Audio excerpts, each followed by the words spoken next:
Assalamualaikum warahmatullahi wabarakatuh. Teman-teman, kembali lagi di channel YouTube saya, Khairun Imam.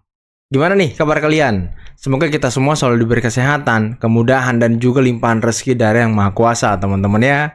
Nah, di video kali ini kita akan mendengarkan dan menyaksikan pidato yang sangat luar biasa dari Bapak Presiden Prabowo Subianto, yang dimana beliau juga sempat menyentil profesor, tokoh agama yang selama ini mungkin kerjanya suka memprovokasi, suka pesimis dengan apa yang dilakukan oleh pemerintah. Ya mungkin ini menyentil-nyentil juga orang-orang yang selama ini selalu menyerang Bapak Jokowi, teman-teman ya. Oke, sebelum kita mulai videonya jangan lupa like, subscribe, dan share. Dan tanpa perlu berlama-lama lagi, mari kita mulai videonya berikut ini. Hari ini saya sangat gembira melihat bahwa kita sekarang membuktikan kepada seluruh rakyat, membuktikan kepada semua elit Indonesia yang sebagian kecil tapi vokal, yang merasa dirinya sangat pinter, tapi pada dasarnya pinternya hanya pinter bicara, pinter analisa, tapi analisa yang saya tidak mengerti dasarnya apa. Tapi hari ini saya melihat bukti anak-anak bangsa dari semua lapisan menangkap praktisi-praktisi, tokoh-tokoh yang mau kerja, yang mau cari solusi, mau coba dan berani mencoba dan berani merintis dan berani memulai. Saudara-saudara sekalian, tadi saya diberi laporan oleh Menteri Pertanian bahwa produksi kita luar biasa dalam 3-4 bulan ini. Sekarang masalahnya adalah kita perlu gudang yang cukup karena produksinya sangat melimpah. Kita tidak boleh menyerah. Kita tidak boleh selalu mengeluh. Kita cari solusi jangka pendek dan nanti solusi jangka menengah dan solusi jangka panjang. Jangka menengah saya telah minta semua unsur BUMN, TNI, Polri untuk turun tangan, dan saya akan siapkan biaya khusus untuk bangun gudang-gudang improvisasi, gudang-gudang sementara yang tidak terlalu mahal. Gunakan lahan-lahan TNI, Polri, dan pemerintah yang ada. Pokoknya setiap hasil petani-petani kita harus bisa disimpan, bisa diamankan untuk digunakan sebaik-baiknya oleh bangsa kita. Saudara-saudara sekalian, dengan perhitungan bahwa kita sudah sangat cukup produksi kita, ada beberapa negara yang sudah mendekati kita. Saya dapat laporan dari Menteri Pertanian, Menko Pangan, beberapa negara minta agar kita kirim beras ke mereka. Saya izinkan dan saya perintahkan kirim beras ke mereka, dan kalau perlu atas dasar kemanusiaan kita jangan terlalu cari untung besar. Yang penting ongkos produksi plus angkutan plus administrasi kembali. Kita buktikan bangsa Indonesia sekarang menjadi bangsa bukan bangsa yang minta-minta, tapi bangsa yang bisa membantu dan memberi bangsa lain. Ini sesuatu yang membahagiakan saya, bahwa pada saat saya diberi kepercayaan menjadi presiden di tengah dunia penuh pergolakan, konflik, perang fisik, perang dagang, rivalitas, perpecahan. Indonesia aman, Indonesia sejuk, Indonesia bersatu. Saya bahagia hari ini ada seorang ulama, ada seorang ustadz yang visioner, pemikirannya luar biasa, yang terutama adalah ulama, pemimpin Islam, tapi yang wawasannya Pancasila, yang mengajak semua umat yang berbeda agama, semua umat walaupun berbeda agama dianggap keluarga sendiri, dianggap saudara sendiri. Inilah Indonesia, inilah Indonesia yang kita cintai. Inilah Indonesia yang terus akan bangun, terus akan bangkit menjadi negara yang aman, yang damai, yang kuat. Saudara-saudara sekalian, apa yang dirintis oleh Ustadz Adi Hidayat dan tokoh-tokoh seperti Saudara Iwan Setiawan, ikhlas ya. Kawan saya lama ini beliau.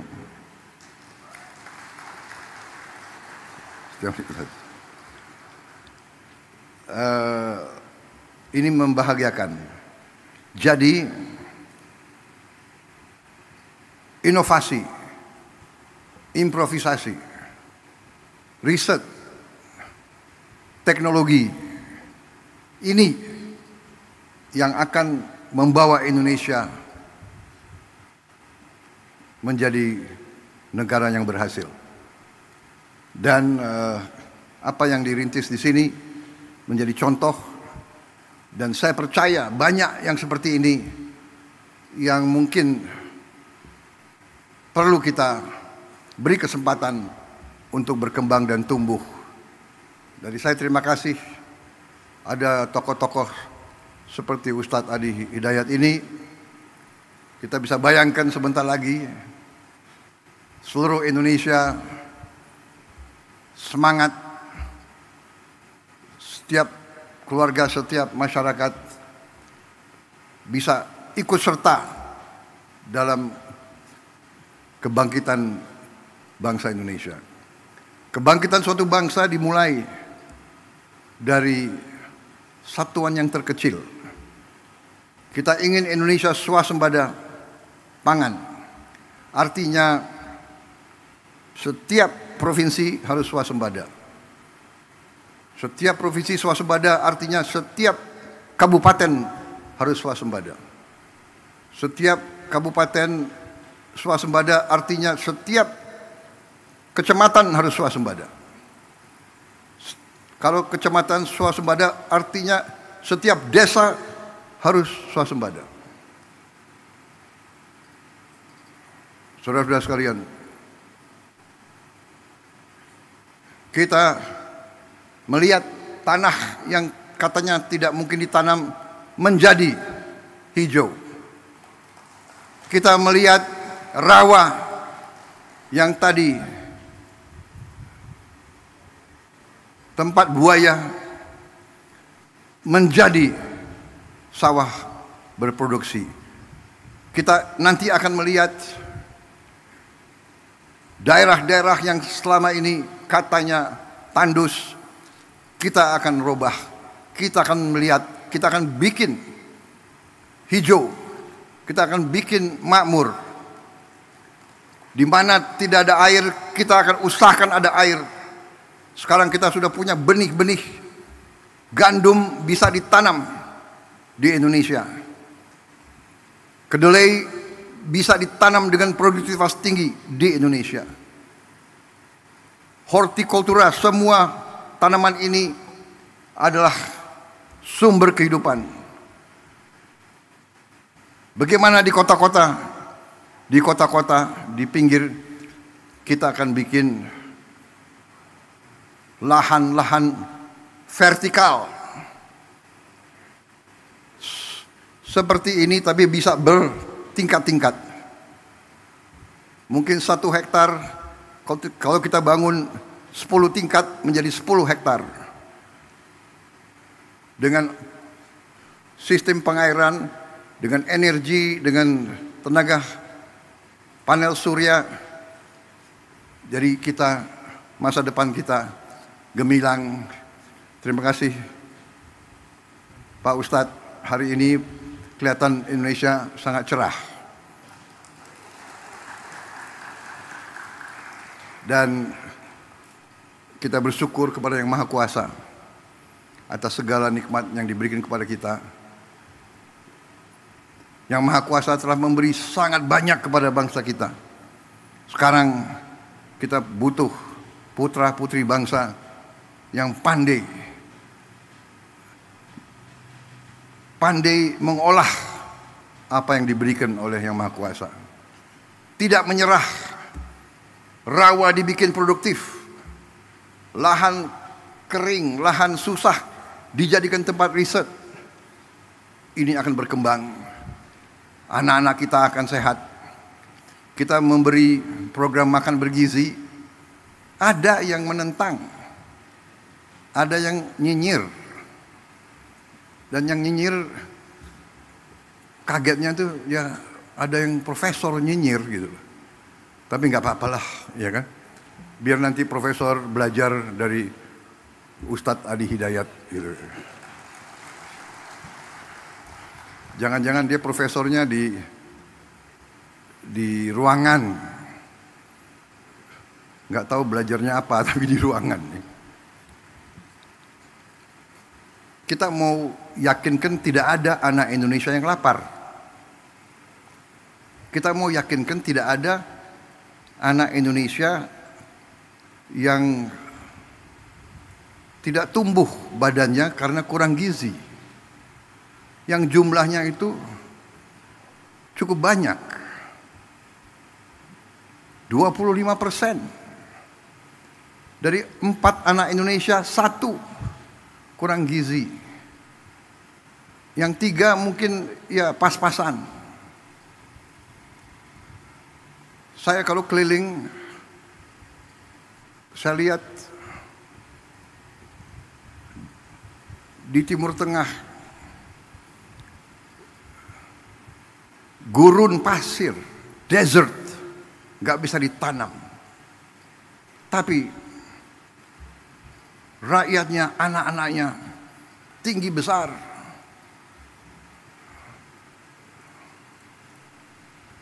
Pemimpin-pemimpinnya mikirkan. Lahan yang sulit mereka jaga, sumber air yang sulit mereka jaga. Kita harus menghilangkan kelaparan dari bumi Indonesia. Ada yang mengatakan, oh yang penting ibu hamil yang dikasih makan. Ini pakar-pakar ini tidak belajar, tidak baca. Program MBG itu mulai dari ibu hamil. Mungkin satu-satunya negara di dunia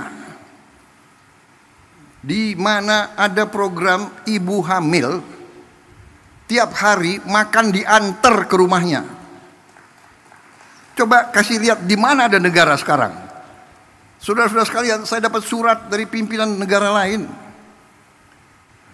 Belajar ke Indonesia, mau belajar tentang makan bergizi. Saya katakan kita belum. Nanti akhir tahun baru kita selesai semua. Tapi kita sudah mulai. Ibu yang sedang hamil makan diantar ke rumahnya. Kita pakai semua potensi yang sudah ada di Indonesia. Ada pendamping, ada pekerja dari keluarga berencana di tiap desa, itu yang antar. Kita bikin dapur-dapur, pesantren, semua sekolah kita ikut sertakan. Kecuali mereka yang sudah mapan, yang tidak mau, ya nggak apa-apa. Kita tidak paksakan. Jadi saudara-saudara, artinya apa? Artinya, yang sekarang tiap desa sudah berjalan berapa tahun, program dana desa. 1 miliar rupiah per desa per tahun. Dulu yang perjuangkan kita-kita juga. Dari semua partai di parlemen, HKTI, kalau tidak salah sudah berjalan 10 tahun. Di desa kita kembalikan 1 miliar, 1 desa 1 tahun. Dengan program makan bergizi, uang yang beredar di tiap desa itu ditambah 6 miliar 1 tahun. Minimal 5, 6, ada yang 7, ada yang 8 miliar. Bayangkan dari 1 miliar naik ke 6 miliar, atau dari 1 miliar naik ke 5 miliar saja, itu kenaikan 500% dalam 1 tahun. Yang tadinya hanya 1 miliar beredar di desa menjadi 6 miliar di 1 desa. Kenapa? Karena tiap hari untuk memberi makan anak-anak, Badan Gizi Nasional butuh beli telur, beli ayam, beli ikan, beli sayur, beli tomat, beli wortel, beli timun. Ini ekonomi desa, ekonomi kecamatan hidup. Saya baca kemarin ada profesor yang tanya, gak ada gunanya koperasi di desa. Koperasi yang kita canangkan, minimal 70.000 koperasi merah putih baru, kalau bisa 80.000. Katanya tak ada gunanya. Nanti di tiap koperasi itu kita bangun gudang. Berapapun hasil di desa itu akan aman karena gudangnya ada. Saya sedih tahun-tahun belakangan. Saya dulu ketua umum HKTI, saya dapat laporan, Pak, di desa saya kita baru panen mangga yang paling bagus di dunia. Tapi tidak ada kendaraan untuk ambil. Setelah berapa hari, hasil mangga yang terbaik itu rusak. Nangis petani-petani di desa itu. Sekarang tiap desa akan punya gudang. Tiap desa akan punya kamar pendingin. Hasil apapun akan aman sampai dia mampu menjual. Dan tiap koperasi akan kita beri truk.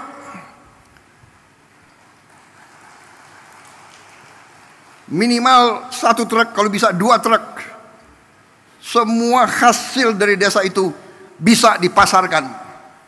Dan semua kebutuhan desa itu bisa diambil ke desa itu. Ada profesor yang tanya, yang bilang tak ada gunanya itu koperasi. Ya sudah, kita hormati pendapat dia. Nanti dia akan terbuka matanya dan mudah-mudahan hatinya juga terbuka. Puluhan tahun keluhan rakyat itu untuk nurunkan semangat kita. Ini adalah aneh. Saya khawatir dari mana pribadi-pribadi semacam itu, ya. Tapi nggak apa-apa, kita demokrasi, silakan. Ya, yang mau menyerah silakan, yang mau nyinyir silakan, yang mau kerja, ayo sama-sama kita. Kita tukang kerja, ya kan?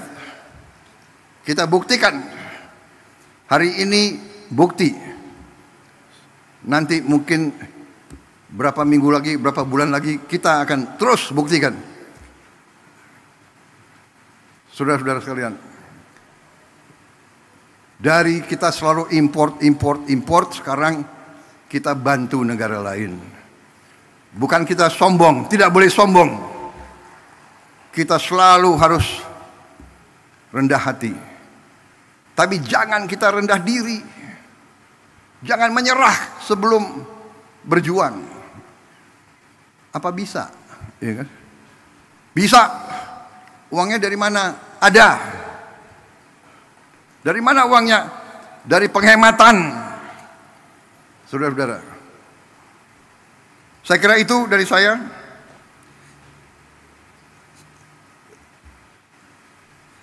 Jangan terlalu lama juga pengarahan saya. Iya. Tapi saya lihat ini ada kopi di sini. Hah? Bagaimana? Tapi kita sekarang punya kemampuan. Kita akan menggerakkan ekonomi dengan kekuatan kita sendiri. Kita tidak akan memaki-maki negara lain. Kita dihantam tarif berapapun, kita akan berunding, akan negosiasi. Kita hormati, tapi kita percaya kepada kekuatan kita sendiri, saudara sekalian. Kalaupun mereka tidak membuka pasar mereka kepada kita, kita akan survive. Kita akan tambah kuat. Kita akan berdiri di atas kaki kita sendiri. Kita tidak akan pernah menyerah. Kita tidak akan pernah berlutut. Kita tidak akan pernah mengemis. Kita tidak akan pernah minta kasihan orang lain. Tidak perlu dikasihani. Bangsa Indonesia tidak perlu dikasihani.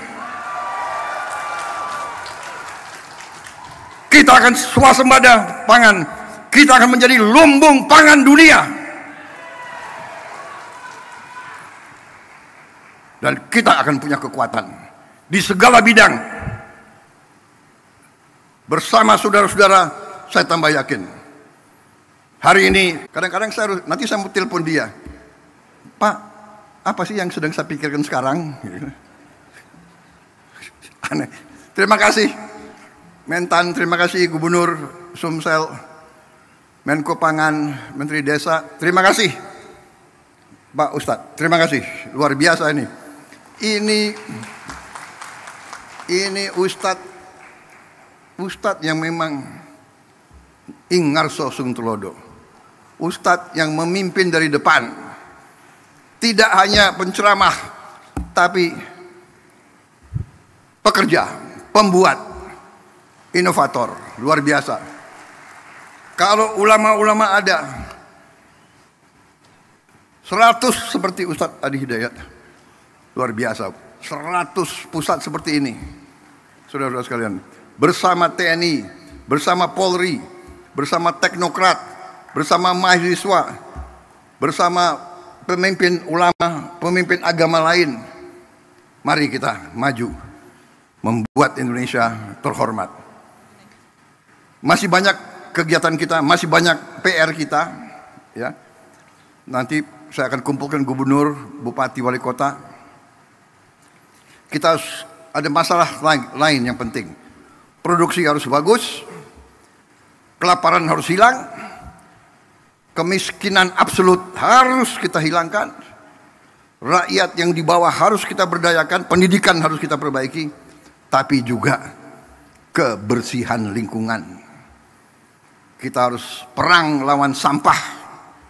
Dan kita harus buat tiap desa, tiap kecamatan, tiap kabupaten, kita harus bikin bersih, asri, indah. Nanti kita pikirkan bagaimana caranya.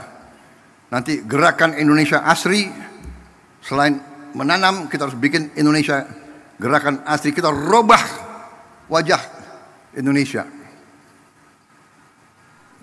seng yang berkarat, kita pikirkan bagaimana kita robah. Karena warna karat itu bukan warna kebangkitan. Nanti kita minta dari kampus-kampus inovasi, bagaimana kita robah, kita bantu rakyat kita. Pembangunan rumah, renovasi rumah akan kita jalankan. Saudara-saudara, saya kira itu dari saya. Terima kasih undangan ini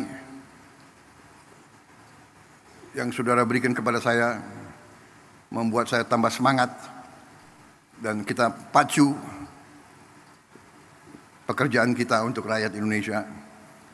Optimis, saya lihat tadi wajah petani kita, wajah pekerja-pekerja kita, petugas pemerintahan, semuanya bersatu. Ini benar, kita bekerja sama. Indonesia bersatu, Indonesia incorporated. Pengusaha, ulama, petani, teknokrat, akademisi, profesor yang mau kerja, profesor yang cerdas, profesor yang cari-cari. Jadi manusia itu ada dua macam. Manusia yang lihat kesulitan, atasi. Ada lagi manusia yang lihat kesulitan, kesulitan. Nunjuk kesulitan itu enggak atasi kesulitan. Kita mengerti kesulitan Indonesia, kita mengerti rakyat perlu pekerjaan, kita mengerti. Ini yang sedang kita kerjakan. Saya kira demikian ya saudara-saudara. Sekali lagi terima kasih. Semoga Tuhan Maha Besar senantiasa menyertai kita sekalian dalam pengabdian dan perjuangan kita untuk bangsa dan rakyat Indonesia.